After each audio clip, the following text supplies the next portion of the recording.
The borders of Palestine have been changed forcefully over time, but historically, this region has been home to Palestinians for centuries. When she says that, like, she means the people who lived there, right? Like, just because they started identifying as Palestinians later on, at a later date than, like, the 1500s or whenever the Ottomans took it over, there's no way he doesn't understand what she's saying there, right? Were there Native Americans living in America before the Europeans came over? I'll have you find there was no such thing as Native Americans. You can tell because there was no such thing as Americans. Like, okay. Wow. His condescending makes it hard to listen to. I mean, well, he massively f***ed up Darius scene, so it's worse when you got people who are like smug and wrong, I guess.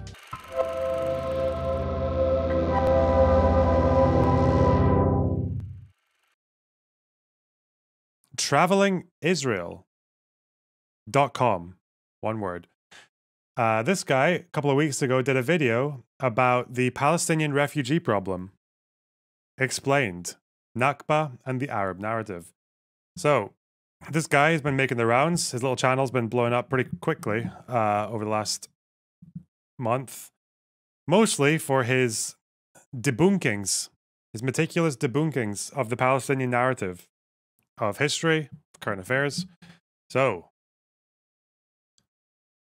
let's see what we can do, okay? Let's see what the pro-Israel take is on 1948. Let's go. The Zionists stole the Palestinians' land, massacred them, and kicked them out of their homes. That's bad. That is what you hear from the Palestinians and their supporters. But in this video, I will be discussing the Nakba, which is the Arab name of the Palestinian disaster of 1948. I will be covering the partition plan, Plan Daled, Dir Yassin, and much more. But this time, my approach will be to take a video by Vox Media Group that talks about that same subject, but from a Palestinian point of view, and then we could dismantle it together. Ooh. Just so you know, Vox is an American progressive media group that was founded by Ezra Klein, an American Jew. Good to know the sources, like Ground News. Wow, he's like a Ground News advert. Nice. Because it was carefully crafted to show the Palestinian narrative. Let's start, as there is a lot to unpack. Okay. I've added timestamps so you can jump to the Dir Yassin or Plan Daled, and I've also left a link to the full Vox video below. That history has been carefully concealed, purposefully distorted, and in the West, largely forgotten. Oh. This is a good one. I like the effect of having the Hebrew document and all the lines crossed out in black, as if they are onto a really big secret, really concealed and forgotten in the West. Dir Yassin has probably had more articles and papers written about it than any other event in the war of 1948. The number of dead was around 100. There are not many events with such a low number of casualties that have gotten so much attention. I will be coming... Okay. So I guess he's not even... I feel like if I was a pro-Zionist, I would make the response that Warthong's just made in chat. I would say, well, I'll have you find that it's only Israel that declassifies their documents after 30 years. And the Arab states, none of them declassify shit. They only give you a drip feed of info because they're all dictatorships and they're cucks. That's what you would say. But this guy... I think the point about it being hidden and uncovered, forgotten, was that I think it was only 1980s when we started to really figure out, like when we started to have real documentary evidence of what Israel did in the war, right? That's kind of, and before the 1980s with the new historians, the narrative was very much. There were a bunch of like fundamental myths that they listed. So one was that the Israelis were outnumbered. We know that's not true anymore. They actually outnumbered all the fucking Arab forces combined. They used to believe that the 700,000 whatever Palestinians who left had done so because they were told to by other Arab nations. We know that's not true either. We know that only accounts for a very small number of villages that were evacuated. I think another one was that the Arabs never offered peace afterwards. They did. It was just that the conditions were not favorable to Ben Gurion. He didn't like the conditions. He thought it would make Israel too small, thought it would mean bringing back too many refugees, so he said no. Yeah, I know. He said that the British tried to actively thwart a Jewish state which again is not quite true. So yeah, there's a few different things there that were uncovered. So I think that's maybe what they're talking about in good faith, but yeah, I don't know. Deir Yassin is one of the interesting ones that he mentions because Deir Yassin is one of those events from 48 where actually quite a lot of the documentary evidence is still classified. A lot of the photographs that were taken during the massacre, though they're still classified. There's quite a few documents from Deir Yassin that have never actually gone public yet. But anyway. Back to this towards the end of the video. The massacre in this village was one of many in a series of catastrophic events. Really?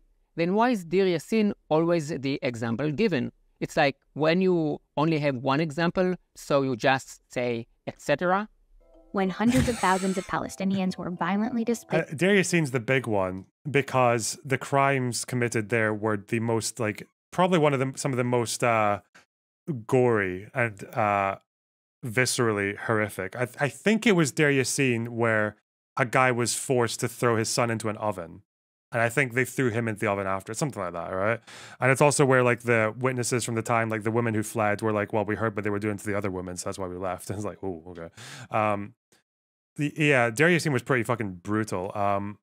It was the word of Deir Yassin, of what happened in Deir Yassin, that forced other people to flee. That was like the first big thing that, yeah, that really set people off. He's cooking, golly. From their homeland in order to create the state of Israel. This is key to it's not the only example. Understanding the false Palestinian narrative. No, this is not what happened.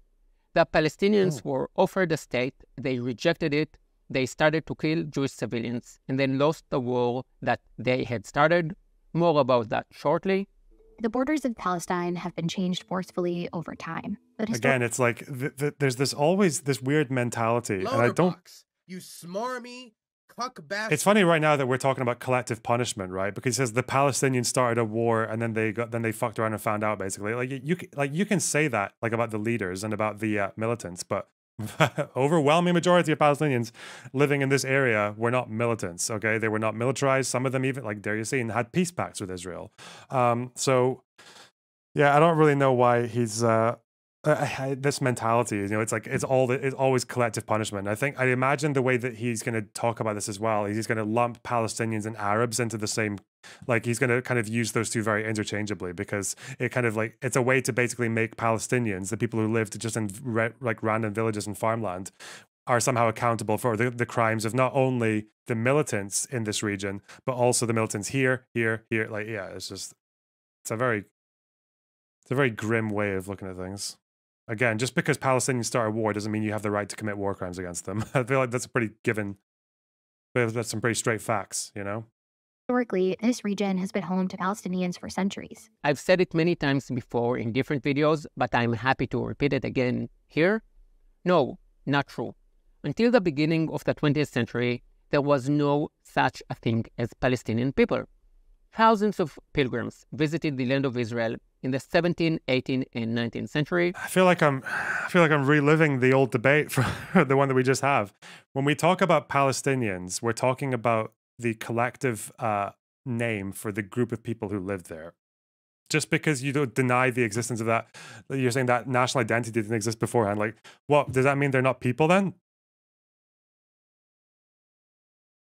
It's such a bad faith way to put it because it's like just invalidating their existence, right? Yeah. Not a single one of them saw or met a Palestinian. At the time of the Ottoman Empire, which used to control the region, there were Muslims, Arabs, Bedouins, Christians, Jews, Druze, Circassians. All people have the right to self-determination, but you don't have the right to reinvent history. Migration helped the Zionist movement gain steam, and a slogan. Oh God. Wait, what did she actually say to set him off on that rant? I feel like that was like a triggered info dump there, wasn't it? Or maybe she said something like wrong? Many times before in different videos, but I'm happy to repeat it again here. No, not true. Until the beginning of the 20th century, was it here? They rejected it. They started to kill Jewish civilians here, wasn't it? And then lost the war that they had started. More about that shortly. The borders of Palestine have been changed forcefully over time, but historically, this region has been home to Palestinians for centuries. When she says that, like, she means the people who lived there, right? Like, just because they started identifying as Palestinians later on, at a later date than, like, the 1500s or whenever the Ottomans took it over, there's no way he doesn't understand what she's saying there, right? Were there Native Americans living in America before they before the Europeans came over? I'll have you find there was no such thing as Native Americans. You can tell because there was no such thing as Americans. Like, okay, wow. I've said it many times before in different videos, but I'm happy to repeat it again here. Okay. No, not true. Until the beginning of Bedouins, Christians, whatever, and a slogan took determination, but you don't have the right to reinvent history. They came over and they killed the Native Americans who had been living there for hundreds of years. I'll have you find. They were not Native Americans. There's no such thing as... They were just, I guess, what were they called? Just regular old dudes. They have the right to reinvent history, bub. Helped the Zionist movement gain steam, and a slogan took off. A land without people for a people without land.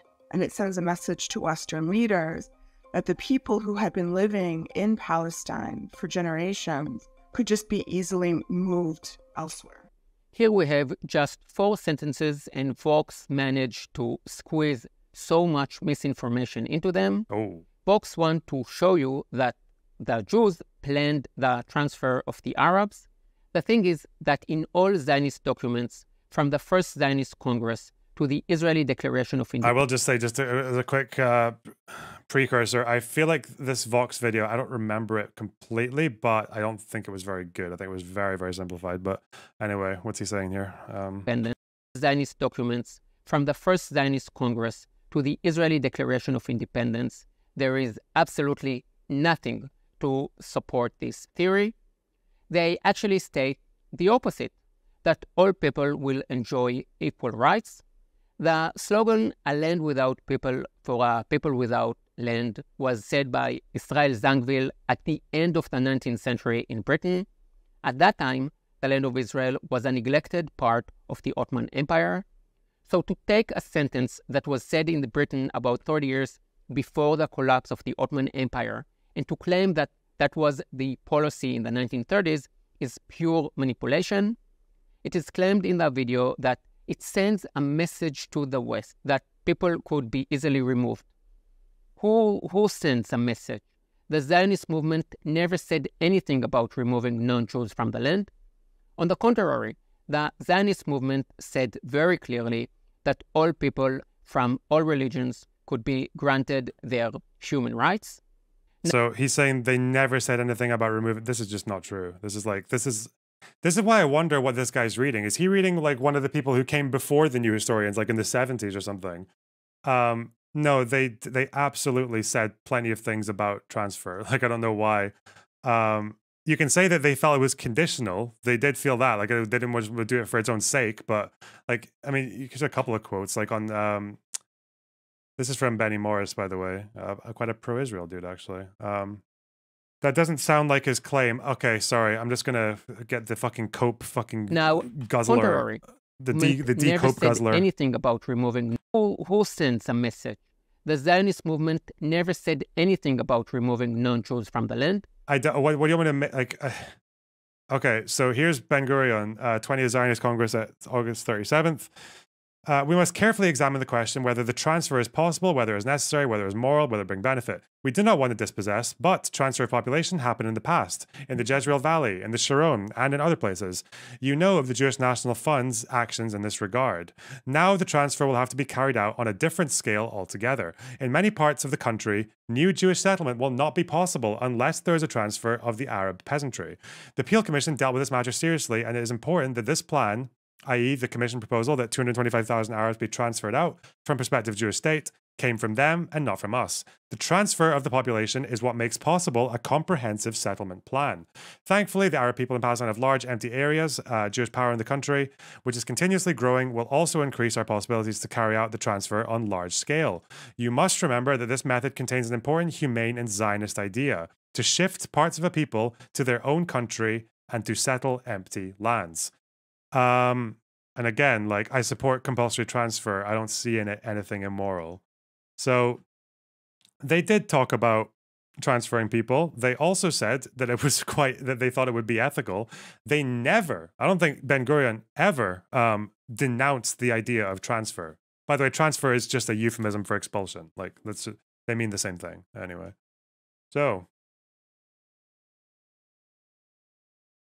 interesting. On the contrary, the Zionist movement said very clearly that all people from all religions could be granted their human rights. Now, the next sentence is the true masterpiece of misinformation. Let's go. I will say that when you talk about any subject, there will probably be different opinions, and it is hard to know all the details, and you might forget those facts that are not in your favor. But this next sentence shows that they do know the facts, but just turn them around. Violence broke out, rooted in tensions over land. Violence broke out, just out of the blue. This is like saying in 1939, violence broke out in Europe and the British bombed Germany. Or in 1941, violence broke out and the Americans bombed Japanese cities. And now for the truth. In 1920, 1921, 1929, and from 1936 to 39. Yeah, I don't like the way people downplay the problems with like the Arabs, like the riots in 29, or with the Arab revolt. Like, I think those leaders, like especially al-Husseini, who incited a lot of that violence, I think they bear like quite a bit of blame for that. Like, it was, you can say that people were getting upset. You can say that their grievances were legitimate because people had a legitimate grievance about the fact that they'd fought against the Ottomans in exchange for what they thought would be getting the right to self-determination from the British afterwards. They thought they were going to get that. They found out the British had made a very similar promise to the Jews as well, and that there was a clash of interest there. They also probably didn't like the way that Jewish people were buying up farmland and evicting the people who lived there. That happened to quite a few thousand people, like evicting the tenant farmers. They probably also didn't like it to some degree that Jewish people were buying up swathes of land and then like it's kind of just establishing their own little like systems there that Palestinians couldn't always opt into very easily. So it's but again, none of that justifies the riots, because you can just say that like there were, yeah. I think the best way to put it, this whole period from 1917 to 1948, undeniably, okay, I'm going to say, I'm not even going to caveat this. Undeniably, the Arabs had a better case. They'd lived there, they were the majority, and they fought the Ottomans.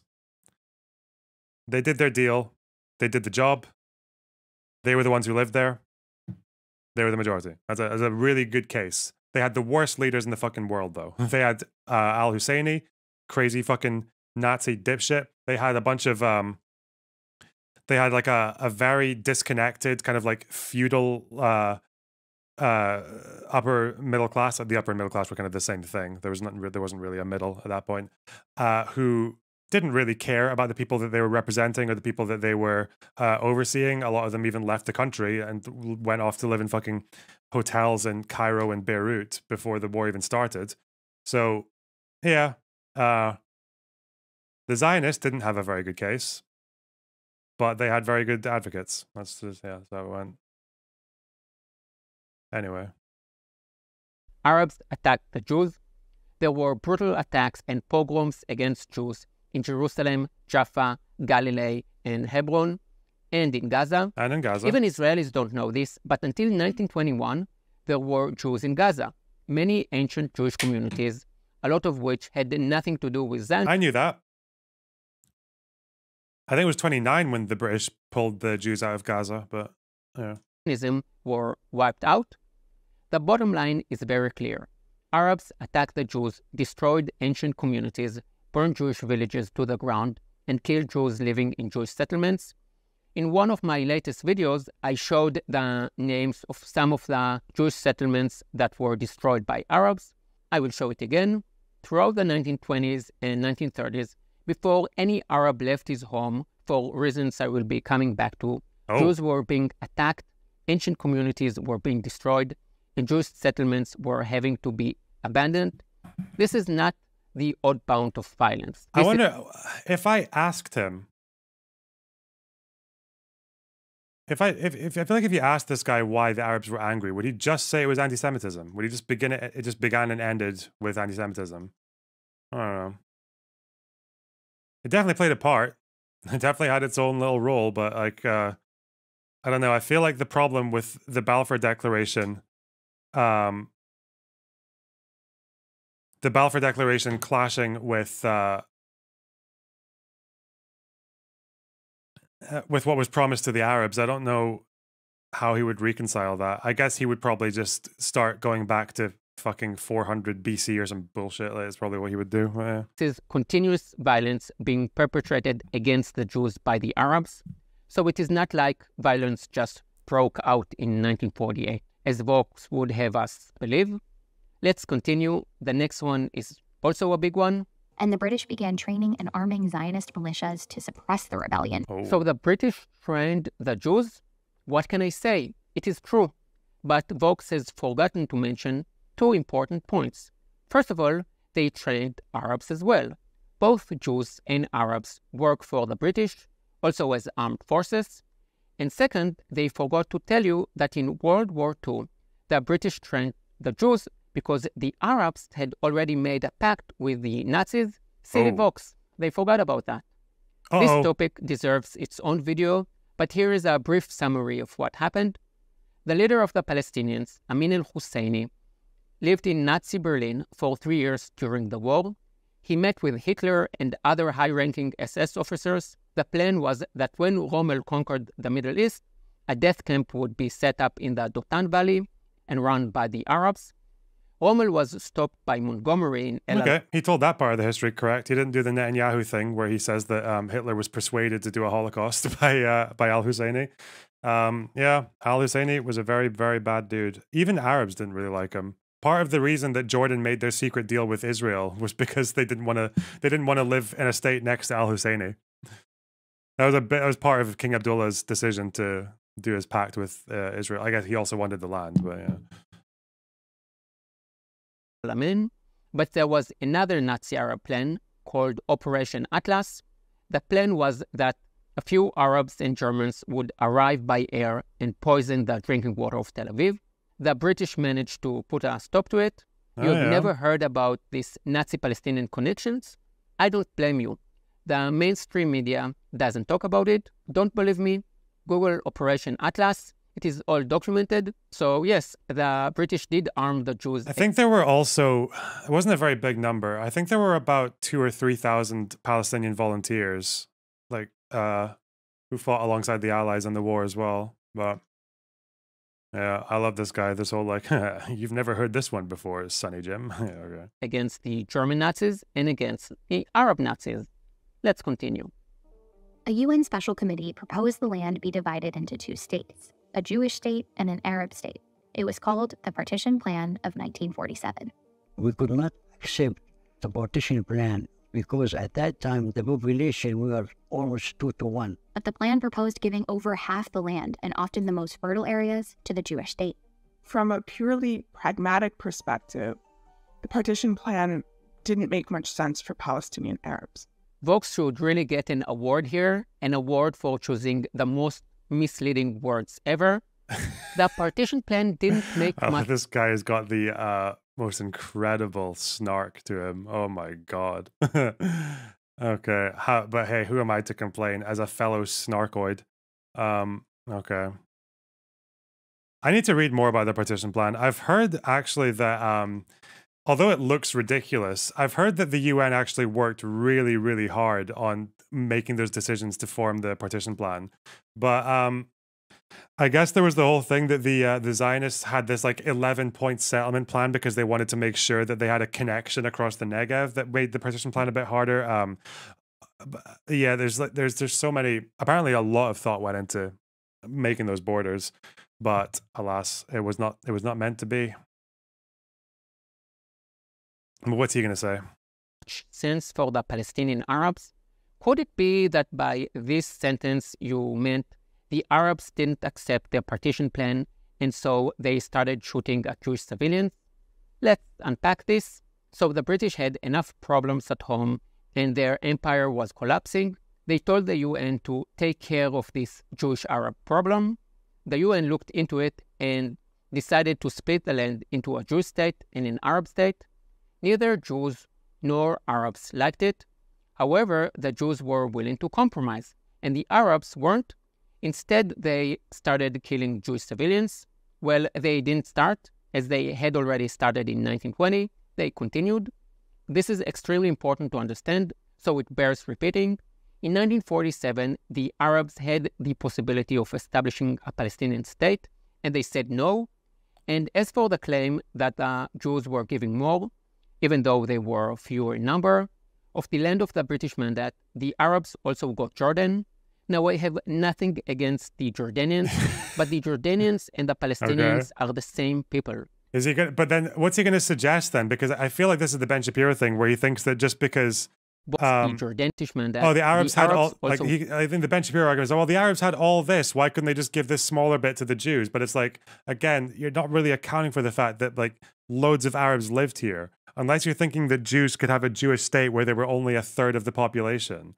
But this, again, is the playing fast and loose with the definition of like using Arabs and then Jews interchangeably.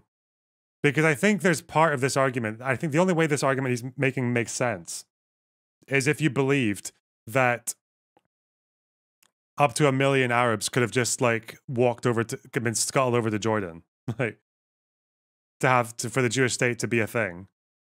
Lonerbox. You Oh, it's weird. This is why I don't understand. bastard. I don't understand why he feels like in this period from 1917, specifically from that period, that Jewish people were entitled to a state anywhere here. I don't get what he's trying to argue there. Let alone from here to here, right? who got Jordan.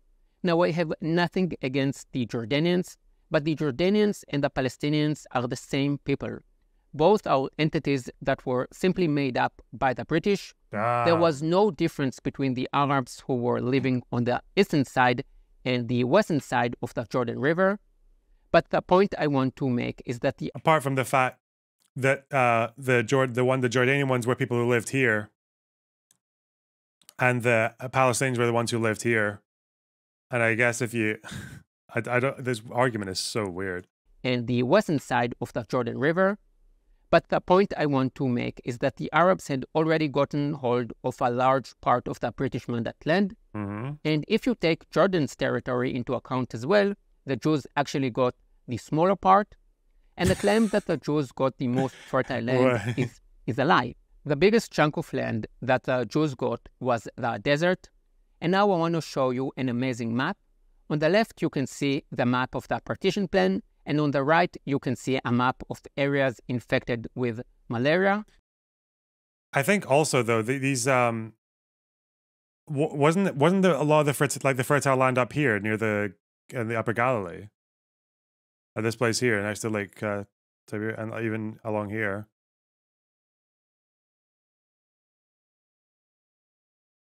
I don't know. But again, they were a third of the population of the entire place. So, yeah. So the Jews were given the desert and the swamps and malaria. On March 10th, a couple of months before the British mandate would end, the Haganah adopted what was called Plan Dalet, or Plan D. On paper, the main goal was to gain control of the Jewish state, as laid out in the partition plan. It is fertile land. Well, that's what I thought. I always thought that point that they got the higher quality of land. They got the highest quality farmland. I thought that was true. But I guess because he didn't really disprove it. He just said malaria and then he just mentioned malaria and the Negev desert. But okay. While also defending Jewish settlements outside of the borders. Now let's talk about Tochnit Daled or Plan D. The pro-Palestinian side doesn't have many cards to play, so they play this Plan D card a lot. But as you will soon understand, this is actually a very weak card. So on the 29th of November 1947, the Jews accepted the partition plan, whereas the Arabs said no and started killing Jews. Their first act was to attack on a bus. In response to that, the Jews started to move in convoys. They added metal plates to their trucks and had armed guards. In response to that, So I think this is true. I think from when was the date from UN partition plan? Just let me double check. Because I think Israel, the Jews were on the defensive from 29th November 47 till at least I think it was just early the early months of 1948. Yeah, they were on the defensive. Yeah. Arabs started blocking the roads and shooting the convoys. The biggest problem was in Jerusalem. Jerusalem was the biggest Jewish city, home to 100,000 Jews, and the road from Tel Aviv to Jerusalem was in a valley that had Arab villages on the mountains on both sides. Deir Yassin was one of them. Oh, Deir Yassin. In March of 1948, so 4 months after the Arabs had started shooting at Jewish cars, there were 3 disasters for the Jews. 3 convoys were wiped out by the Arabs, 2 of them on their way to the... If I had to guess...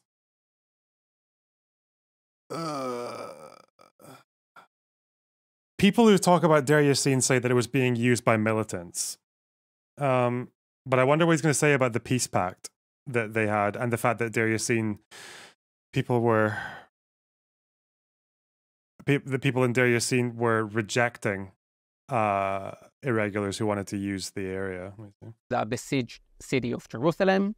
More than 100 Jews carrying supplies were killed. If Jerusalem fell, that would be the end of Israel before it had even been established. Let me remind you that as of March 1948, 1,200 Jews had been murdered by Arabs, and no Jew who fell into Arab... You think the convoy was after Deir Yassin? I don't know about that. Jewish convoy attacked 1948 Jerusalem corridor, right?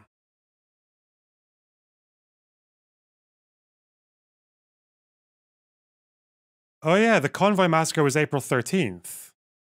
Is this what he's talking about? Unless there was another one, because this was... Deir Yassin was April 9th. Oh. Interesting. Okay. This was the hospital convoy, wasn't it? Yeah. The medical convoy. Unless he's going to talk about that one separately. Yeah. Hands had been left alive. There were 3. So if Jerusalem had fallen, you can guess what would happen. Very scary. So this is the context in which Plan D needs to be viewed. However, if you want to distort reality, you just leave out the context, as Vox does here. The Jews decided to change their strategy, and instead of thinking defensively, they started to think offensively. The idea was to gain control of all the areas along the road to Jerusalem. Plan D proposed that this would be done by first surrounding the Arab villages. If the inhabitants cooperate, there would be a check to see if there were any weapons in the villages, and if there weren't any, then everybody could get on with their lives. If the inhabitants resisted, there would be a fight for control of the villages, and the people would be deported a few kilometers from there to the area that was supposed to be the Arab state. Pro-Palestinian organizations hold up this Plan D as a proof that the Israelis deported Arabs. They completely ignore the fact that it was a military plan and that the Arab murdered hundreds of Jewish civilians, and that those Arabs who didn't fight the Jews were allowed to keep on living in their villages. Actually, tens of thousands of Arabs who didn't fight the Jews remained in their villages and cities, whereas not a single Jew was left alive in areas conquered by Arabs. So what happened in Deir Yassin? Does it say to destroy villages even if they don't fight back? No. Plan Dalet does say if there was resistance. The problem was, and you'll get this even from Benny Morris, of all people, the problem was that commanders kind of just did what they liked. They took liberties when it came to... That's why no one after the war was... So if you want to make the pro-Israel argument, you can say that no one was reprimanded after the war for not doing an expulsion. Because the expulsion was always up to the discretion of whether or not they felt that they were attacked. But no one was reprimanded for doing an expulsion either, even though those expulsions happened sometimes when the villagers were not resisting. And it's also like the way that they were carried out anyway, with the fact that a lot of these fighters were very young. A lot of these people in the Haganah and the Irgun and Lehi were very young, and they were very inexperienced. So when they attacked villages, they didn't give warnings appropriately, and sometimes when it felt like they were supposed to be looking to check the village, people in the village understandably felt like they were being attacked. So they just wanted to defend their villages, especially since after they'd already heard about a few expulsions and massacres in other places, then they felt like any approach from the Jewish forces was going to be an attack anyway. So that's kind of why, I guess, what appeared to be resistance was often just people feeling that they had to defend their villages. So. Sin. One of the most widely publicized village massacres happened here in Deir Yassin. So at the beginning of the video, they said that history had been carefully concealed in the West and largely forgotten. And now they are saying that this is the most widely publicized village massacre. So Vox, you have decided you want to lie? Great, you are very good at it. But at least be a little consistent in your lying and don't say two opposite things in the same video. Wow. So what did happen in Deir Yassin? Okay, let's go. As I said, there was a local peace pact, but the people of Deir Yassin broke that pact when they shot at Jewish vehicles and let Arab fighters into the village. By the start of 1948, it was clear to both sides that the local peace pact was no longer relevant. That's just not true. Here's a paragraph on Deir Yassin from The Birth. In the Jerusalem district, there was widespread and persistent opposition by many villages to taking part in the hostilities. Immediate self-interest won out over nationalism. Roving bands of Arab irregulars, sometimes led by Abd al-Qadir al-Husseini, were fairly regularly turned away, the villagers often refusing to put them up or give them supplies, let alone join in attacks. Al-Malia's Mukhtar, Sheikh Abd al-Fattah, had ordered the village militia to fire on any stranger who approached, Jew, Arab, or Englishman. In early 1948, the inhabitants of Kalunia chased away an armed band and prevented it from doing anything. Deir Yassin's inhabitant had a firefight with a roving band of irregulars who wanted to use their village as a base to attack West Jerusalem. So here, not only is Deir Yassin upholding a peace pact, they're also chasing out Arab irregulars who want to use their village as a base, okay? One villager was killed, and the village women burst into cries and screams. Just before the 28th of January, Abd al-Qadir, at the head of a band of 400 armed men, encamped near Deir Yassin. Apparently, they tried to recruit villagers. The village elders were opposed, and the band moved off to Beit Jala. Deir Yassin's Mukhtar was summoned by AHC representatives in Jerusalem to be questioned about the village's relations with the Jews. The Mukhtar said that the village and the Jews lived in peace. A fortnight later, on the 13th of February, an armed band entered Deir Yassin bent on attacking nearby Givat Shaul. The villagers opposed this, and the gang's reaction was to slaughter all the village's sheep. A month later, on 16th of March, an AHC delegation composed of 2 men and, unusually, a woman, visited the village and asked that if a group of Iraqi and Syrian irregulars to guard the site. The villagers refused, and the delegation left empty-handed. Deir Yassin's notables registered a similar refusal on the 4th of April. So, they are consistently upholding a peace pact with the Jews, and they are also rejecting to comply with Arab irregulars as late as 4th of April. When did the Deir Yassin massacre happen? 9th of April. So, this slimy, smarmy, cuck bastard. Video. I don't know where's he getting this story from, because I've heard it so many times. Is it just old history? Is it just like the state's narrative? I don't get it.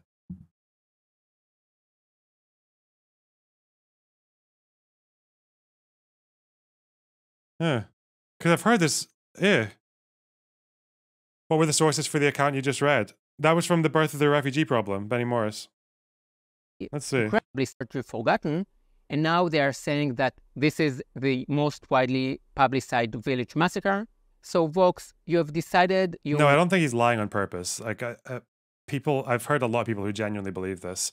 But I just wonder where it comes from. So I know that, like, the new historians, just because they have changed the narrative so much, at least in terms of academia, they, the state of Israel, especially the right wing, doesn't like them at all. Sharon, when he got elected in 2001, was basically like, we're going to change the education system. We want to go back to good old-fashioned iron wall history and shit like that. So I don't know. Maybe an Israeli can tell me that. But I guess every fucking Israeli in this audience went to school at a different time. So I don't know. Yeah. Want to lie? Great. You are very good at it. But at least be a little consistent in your lying. Yeah. And don't say two opposite things in the same video. So what did happen in Deir Yassin? As I said, there was a local peace pact, but the people of Deir Yassin broke that pact when they shot at Jewish vehicles and let Arab fighters into the village. By the start of 1948, it was clear to both sides that the local... By the start of 1948? Where is he getting that from?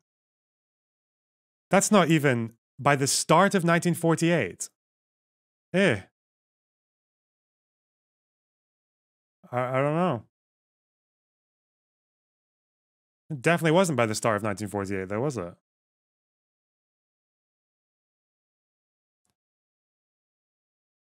They were 4th of April, like 5 days before the massacre. Okay. Local peace pact was no longer relevant. At the beginning of the battle, the Jewish forces used loudspeakers to give the women, children, and elderly time to evacuate. Think about it. Basically, the Jews voluntarily gave up the element of surprise, which is crucial in a battle, so that the civilians would have sufficient time to run away. Oh, I'm so happy I read about Deir Yassin before watching this video. I'm also happy I pre-watched this video. But yeah, the loudspeaker thing he's not got the chronology right either. The loudspeaker warnings came from Lehi, but I think Lehi were late to the attack. If I look at speaker, because it was Ergun who attacked first. See, the Lehi force was spearheaded by an armored vehicle, a loudspeaker. Yeah, the Lehi force was late, so shots had already been fired by the time the loudspeaker was here, and there's all kinds of dispute about whether or not even this warning was heard because people were already fighting. So I don't know.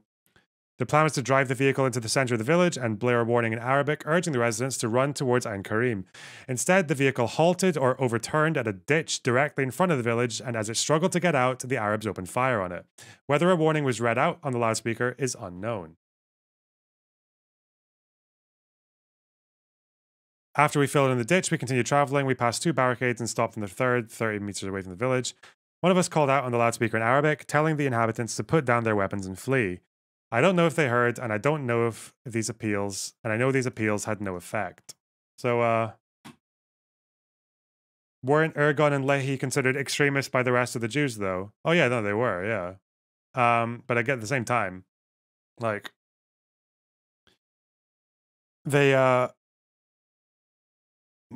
the leader of Ergun at the time, Menachem Begin, went on to become prime minister, you know, in 1977. Eek. So, but I mean, the Haganah had orders to do this kind of stuff as well. Not to do Deir Yassin, but to, the Haganah were also blowing up houses and evicting people, so, yeah. Do you think that the Arabs ever gave the Jewish civilians time to run away before they attacked? Damn, so so that's the arguments about Deir Yassin. He just bullshitted the fuck out, okay. Never. Not from 1920 to the 7th of October 2023, never. The Jewish forces that attacked the village were from the Etzel and the Lehi, which were right-wing paramilitary groups. They didn't have much military experience, and as the battle went on, they started blowing up the houses. Some of the houses held civilians that hadn't evacuated. In the aftermath of the battle, there were 5 Jewish dead and about 100 Arabs dead. Of those Arabs who died, many were fighters, but some were civilians who had hidden in their houses. and there were about 10 to 20 civilians who had been shot by Lehi and Etzel members after they had surrendered. The Deir Yassin battle was... Oh, so again, I think the number of deaths in Deir Yassin was 100. So he's counting battle as people who were just trying to defend their village. The same people who fought off Arab irregulars as well. That's so gross. It's like the fucking Ergun and Lehi attacked this village, and he's classing the people who were trying to defend their village because the peace pact has been broken by Ergun and Lehi, and he's classing the people in the village as combatants trying to defend their houses. Ugh.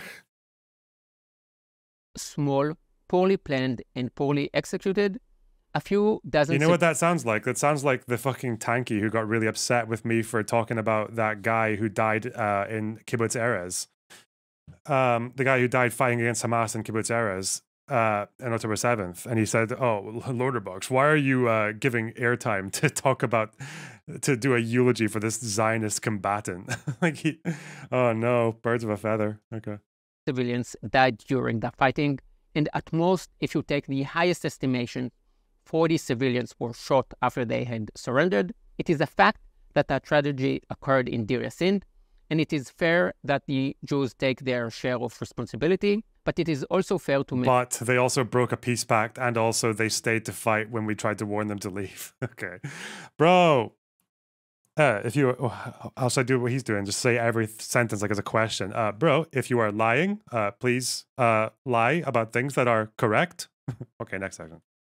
Mention the context to have a sense of proportion. The next time you want to lie, don't. Understand that it went both ways. And in fact, the Jews took their share of the responsibility.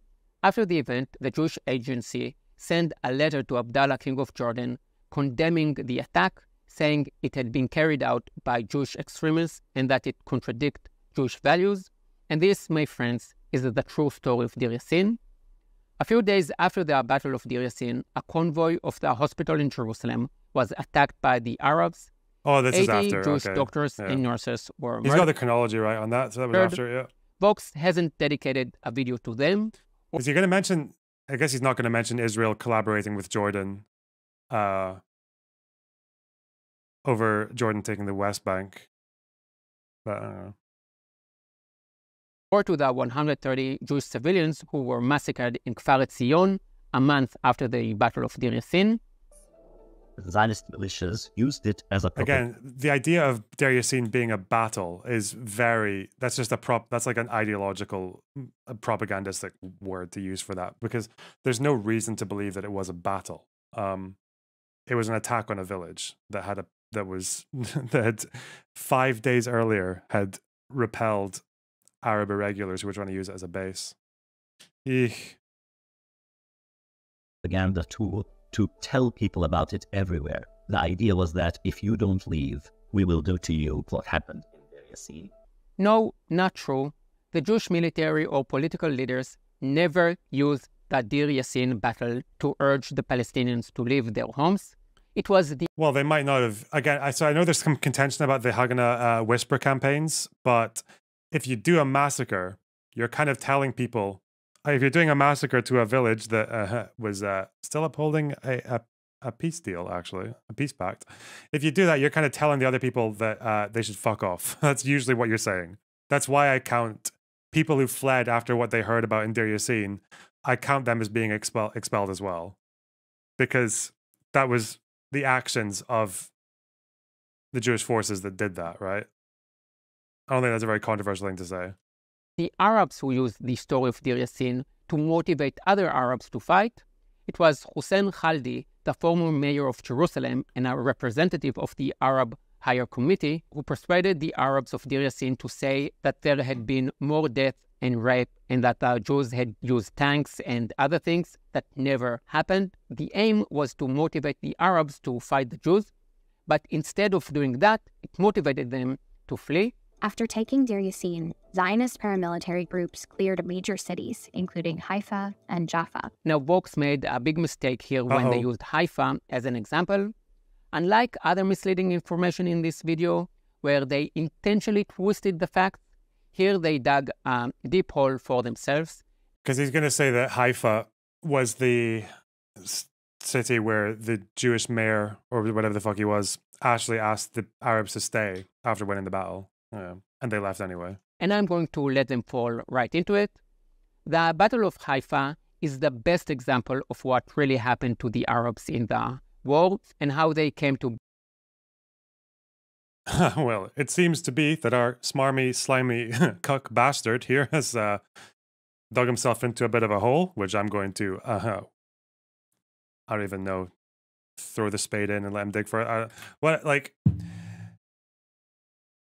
Haifa is not the ultimate example of what happened, of what the policy. It's not, actually. Haifa is exceptional. What happened in Haifa was an exceptional event because there was the battle for Haifa, which the Israelis won. And they asked the Arabs to stay afterwards, but they fled anyway. That's an exceptional case. That is not the trend of what happened in 1948. I don't know why he's saying, yeah, the exception is that it's the best example if you want to paint Israel in a good light and paint the expulsions to look as voluntary as possible, right? That's what it's the best example for. So I guess he's kind of told himself there a little bit. Was this before or after Deir Yassin? I'm pretty sure it was after. Let's double check. Battle for Haifa. I think in Haifa as well. This was where it was either Haifa or Jaffa. I think it was Haifa. Yeah, it was the same month, just later in the month. Wasn't it Haifa where they, hang on.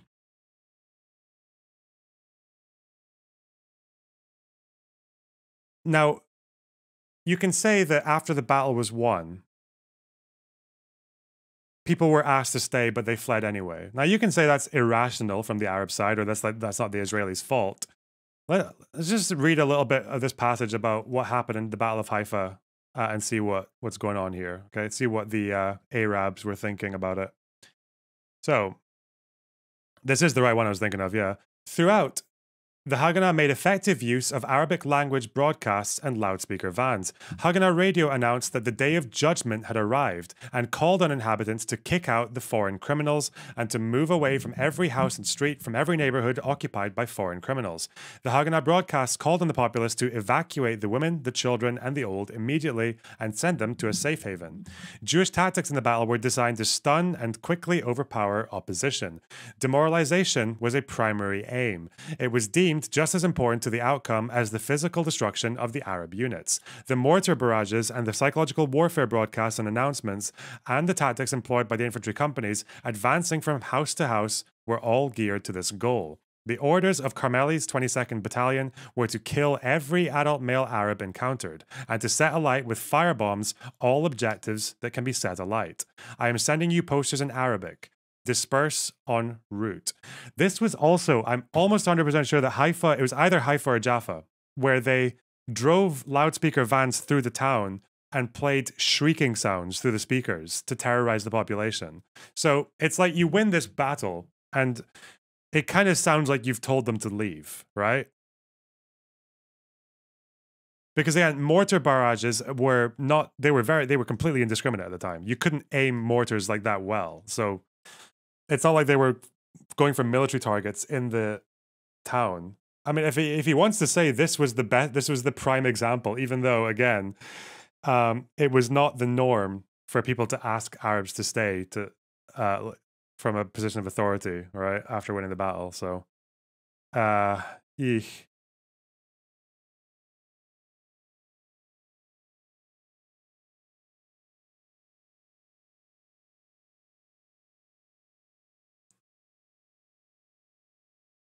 Oh, yeah.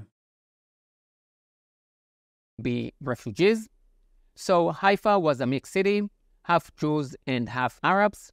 The Arabs started shooting at Jewish cars entering Haifa, which led to fighting between the Jewish neighborhoods and the Arabs. Now, Haifa was one of the biggest centers of Arab leaderships. And what did the Arab leadership do? They ran away. It ran away. Arab gangs started to fight among themselves and rob the local Arabs. The Jewish mayor of Haifa, Moshe Carmel, told the Arabs they could stay and that they would not be hurt. The Arab asked the Mufti, Amin al-Husseini, the head of the Arab High Committee, what to do. and he said, don't surrender to the Jews and don't cooperate with them. Run away, and in a few weeks, the Arab armies will conquer Haifa, and you will be able to go back. But there's a huge skip there between the Arab gangs and the mayor asking them to stay. I want to see. Okay. Huge gap there. Whoa. A very convenient gap just left on all the things that the IDF was doing. Were they the IDF at that time? No, they were not. They were the Haganah because it was pre-independence. Sorry. Whoops. Stupid Lonerbox. All right. This is something Vox will not tell you, that the Arab leaders were the first to run away, and that the others were told to run away just for a few weeks. And by the way, But it seems you, my friend, are failing to account for the fact that the Jewish militants were terrorizing the fuck out of the Arabs who lived there, and it's probably not surprising that they would take that as a sign to leave, especially when you are putting up fucking broadcasts on loudspeakers telling people to leave. Okay. A single Jew was able to live in areas conquered by Arabs, but 160,000 Arabs who didn't run away were able to become Israeli citizens. Plan D became the blueprint for carrying out the ethnic cleansing of historic Palestine to make room for a new state. No, Deir Yassin is an extreme event that by no means represented the war, and the fact that Deir Yassin is the only example that pro-Palestinians use that goes to show that it wasn't the norm and it wasn't the blueprint. Only a few were forced to flee. The majority chose to flee in hope that they would be able to come back once the Arab armies had defeated Israel. Well, it was also to flee the war, because if you're, again, part of that war was indiscriminate attacks and terror campaigns. So, and also, even in the south, like those southern villages where Operation Yoav was basically these villages, which were completely open villages with very little defense systems or like no shelters or anything. And they were subjected to bombing and strafing campaigns from like planes. So, Haifa was the blueprint. The Arabs showed... Haifa was the blueprint. Oh my God. Haifa was exceptional. It was not the blueprint, you dipshit. Oh my God. Haifa was the exception. Every historian will tell you that what happened in Haifa with the guy asking them to stay and them leaving it was the exception. Even when he talks about the north, about why Arabs now, a lot of Arabs still live in the north. Well, here's another story, which again is about as much of a blueprint as fucking Haifa, was Nazareth. Because Nazareth was a pretty mixed community where quite a lot of the population I think the population had almost doubled or more than doubled because of so many people had already fled there during the war. I'll tell you the story about Nazareth. Let's just read it. On the evening of the 16th of July, the remaining notables and Chaim Laskov, OC Operation Dekel, signed an instrument of surrender. Combatants were to surrender and arms were to be handed over. The mayor was to remain in place, and the government of Israel recognized the equal civil rights of all the inhabitants of Nazareth as of all the citizens of Israel, without attention to religion, race, or language. Yet the following day, 17th of July, the army issued an expulsion order. According to Ben-Gurion, it was Carmel, the front commander, who had given the order to uproot all the inhabitants of Nazareth.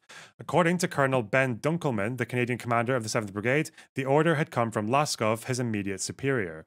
Hours earlier, Laskov had appointed Dunkelman military governor of Nazareth.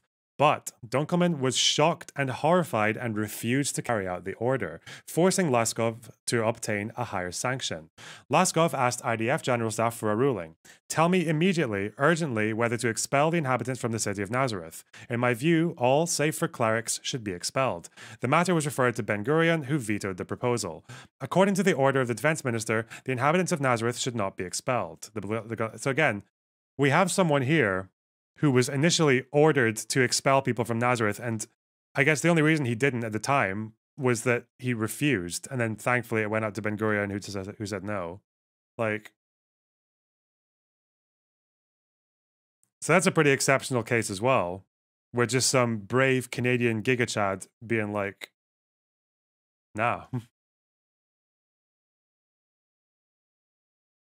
Or we can look at what else do we have? This is all from the same source, by the way. Like we can look at Lida and Ramle. These were some of the more brutal ones. In July 1948, the two towns together. Oh, we'll look at a map for this one actually. I think they're near Jerusalem way, are they? Or am I being really dumb? Lida. No, fuck me. It's pronounced Lida. Okay.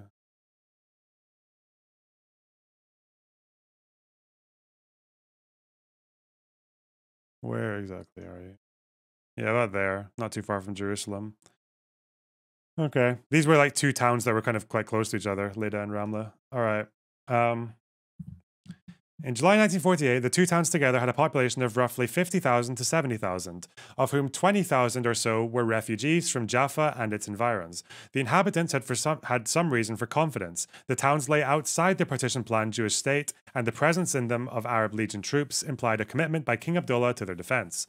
Conversely, the withdrawal of these legionnaires during the 11th to 13th of July was to have a devastating effect on morale. Unlike Haifa or Jaffa, where the feeling of isolation and siege had been severe, the two towns were contiguous with the heavy Arab-populated hinterland of the West Bank.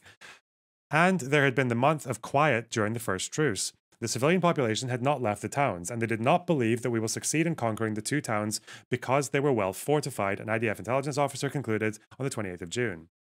But there were also serious demoralizing factors. There had been two unsuccessful Jewish ground attacks on Ramla on the nights of 21 to 22 of May, and the 24th, 25th of May, and the Haganah air arm bombing of the towns a few days later.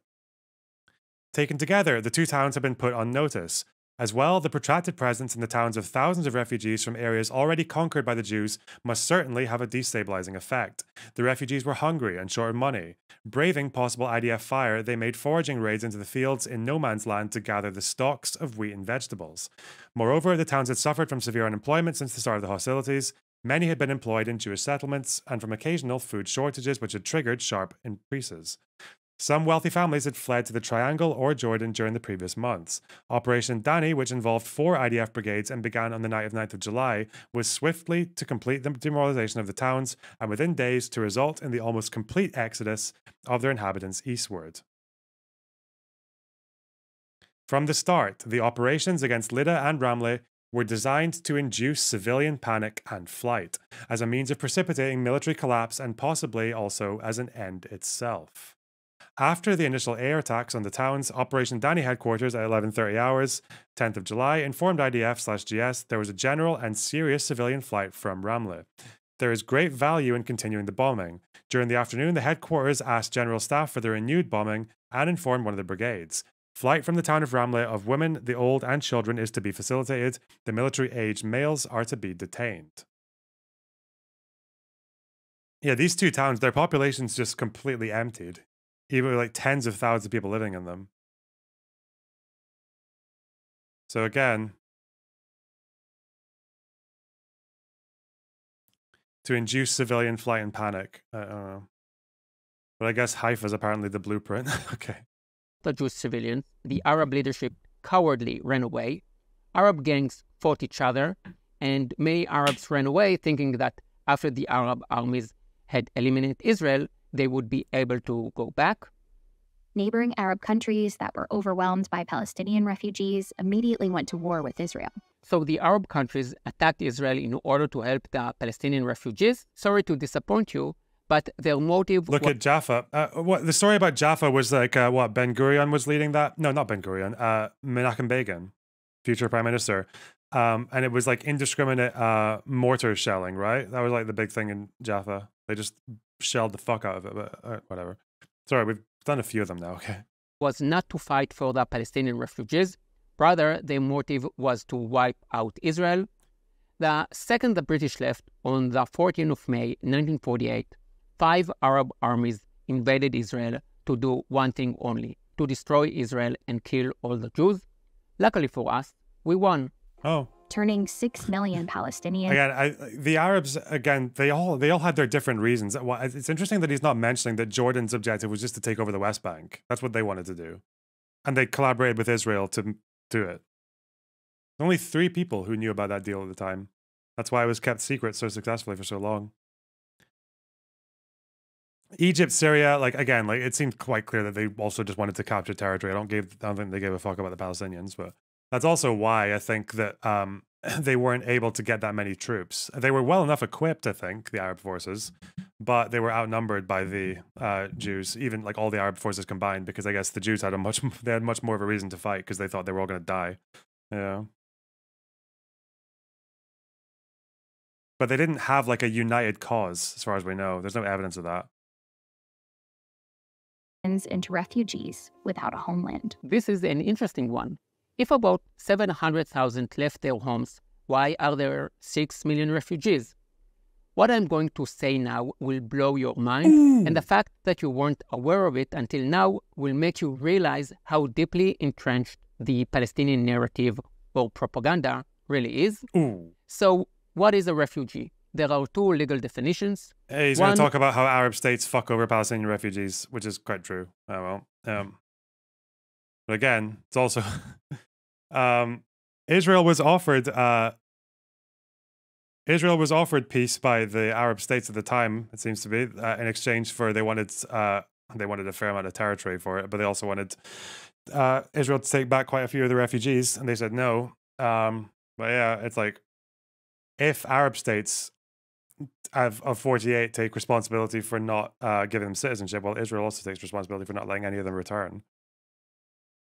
So that refers to all of the refugees in the world, which is someone... And also for fucking them off in the first place. But, yeah. Who has had to leave their homes due to war or crisis, and there have been hundreds of millions of refugees since 1945.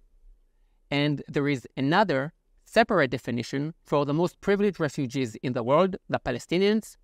And the difference is that the Palestinians are the only group in the world that pass this title of being refugees to the... I also don't... There's so much... I feel like there's something very, very hateful about calling them the most privileged refugees in the world.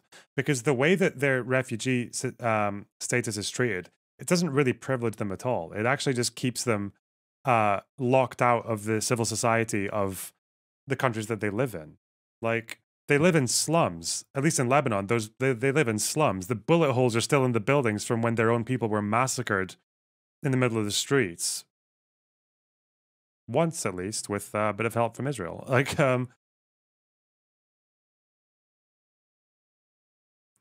it's very venomous, yeah.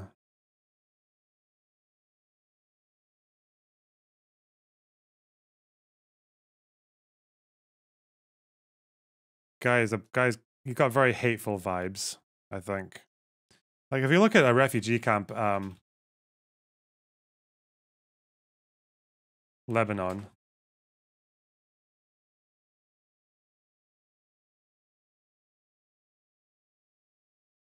Like, it's pretty shit. They don't, like, the way that they live is not very nice. A lot of it's just like makeshift, all these like clotheslines and all that hanging around, like, anyway.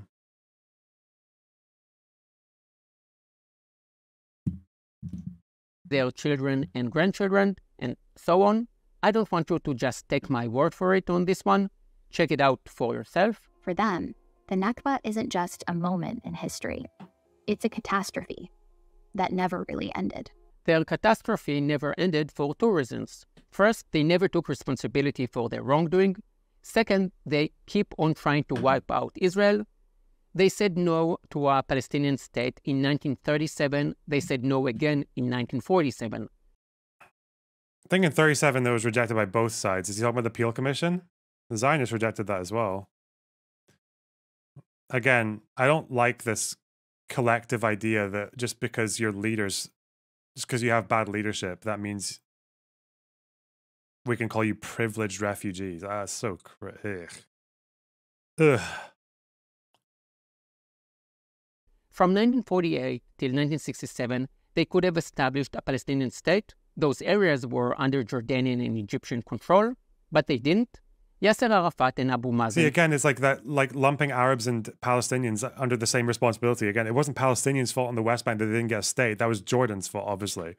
Jordan fucked them over there. Egypt fucked them over in Gaza. Like that's why even the refugees in Egypt, the people who lived in Gaza under Egyptian occupation, they weren't even allowed to go to Egypt until like 1954. Eugh. And also had plenty of chances, but they kept saying no. Golda Meir once said, "Peace will come when the Arabs love their children more than they hate us." Sadly, the Palestinians still bring their children up to hate us. Before I conclude this video, I want to zoom out for a second. What did that have to do with this video? This video is about the refugee problem of 1948, bro.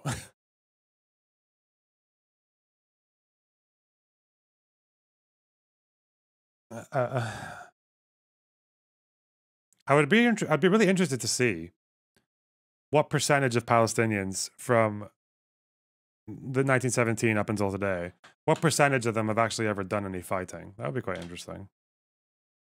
I don't know. Yeah, well.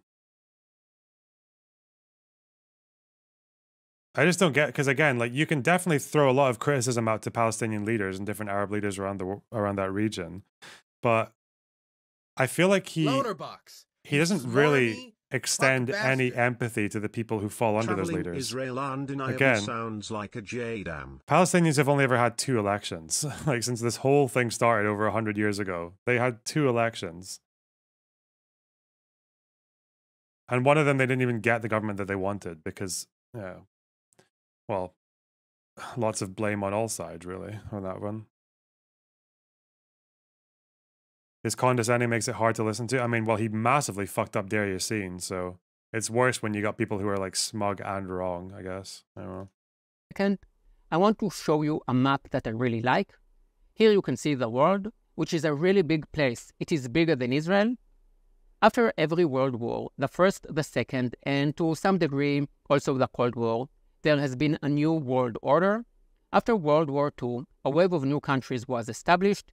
Here is a quick list: Korea, Indonesia, Pakistan, India, Israel, Jordan, Syria, East and West Germany. From 1945 to 1949, the creation of most of these states and the new borders in Eastern Europe, with Poland being moved to the west, was accompanied by the movements of tens of millions of people. And as you can imagine, the forced movement of tens of millions of people, Germans from the east, Hindus to India, Muslims to Pakistan, Poles, Ukraine, Jews from Arab countries, was nothing but peaceful. Millions died in these mass migrations. Yeah. The fact that the world is obsessed with the Nakba, with Plan D and the small village of Deir Yassin is a testament to how deeply the Palestinian narrative... It's not like, it's also, when you think about it, it's not just, I don't know why he keeps acting as if it's just Deir Yassin. I mean, I'm too stupid to remember the names of all these villages where there were massacres, but it wasn't just Deir Yassin. Let me find a list, okay? At least according to more conservative estimates, I think you've got like 24, 10 major ones with more than 50 victims each. Palestinians, sometimes they push it up to 33. And these are just the massacres, let alone the expulsions. Yeah. Salih, Deir Yassin, Lida, Abu Shusha. This one that I'm going to try to pronounce. Like, there's quite, yeah, there were quite a few of them. And it's also not to mention how many Arabs were living there in 1948. Let me see. 1948 population breakup mandatory Palestine. How many people were living there from the river to the sea? It was about half of their population. That's the thing, right? It was like half of the population that got uprooted from their homes. Like, that is a massive like proportion when we talk about, if people want to make the argument that October 7th was like 100 not Holocaust, Jesus, it was like 100 9/11s, right? Because of the proportions of the population and the way that that trauma spreads more thoroughly through the population, because it's more likely that everyone knows someone who lost someone. Well, 700, half the population. And there's also the other half that didn't get expelled, saw their towns get doubled in population with refugees, which makes life quite difficult that makes life harder for everyone. Like the fact that Gaza went from being 80,000 people to over 200,000 people. So I don't know why he's just so willing to dismiss that, like just because what, like Poland, like, there were also ethnic cleansing in Poland and India and Pakistan again, they were very violent. I guess another difference is those people had a state to go to, and now they have self-determination.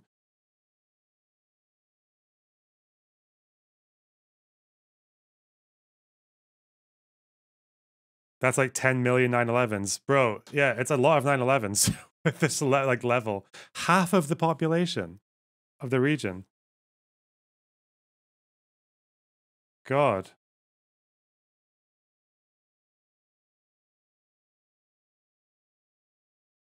Is rooted in the West, and to just how much media coverage the Palestinians get. Vox Media, with its 11 million subscribers, is part of this media circus. I have 200,000 subscribers, and I don't have enough time to debunk all their anti-Israel videos. Oh. So if you want to help me spread the word, then like, subscribe, and hit the share button below the video.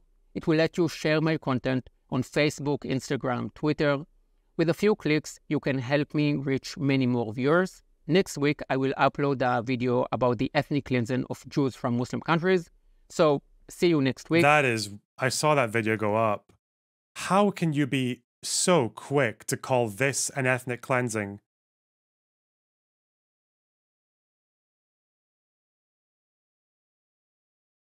Which is fine if you want to call it that, but why? How can you be so quick and eager to call this an ethnic cleansing, but not what happened in 1948? Because as far as I know, there was no Plan Dalet in Muslim countries. I think there was one place. I think Egypt. The one I could find was Egypt that had a policy of removing Jews, and they gave them like 24 hours to leave in like the early 50s. With the other ones, it was like persecution, riots, and people leaving and fleeing at whatever like opportunities that they have. But again, if we're going to say that, like, how can you apply those standards in such a different way? How can you do that? I mean, from my position, because I'm not like a partisan fuck, because I'm like a free thinker, radical, centric, because I'm a liberal, I guess, yeah. I can just quite easily condemn both of them, but only two countries. I thought it was just Egypt. So I don't know who else did the actual policy of expulsion, but golly. Iraq. I thought Iraq wanted them to stay. Whilst also persecuting the fuck out of them. And then they were evacuated because they didn't want to stay under that level of persecution. Interesting. It's just what a strange double standard that you would play there. But I guess that's his whole thing, right? It's because he fucking hates, this guy clearly just hates Arabs and really has quite a very pro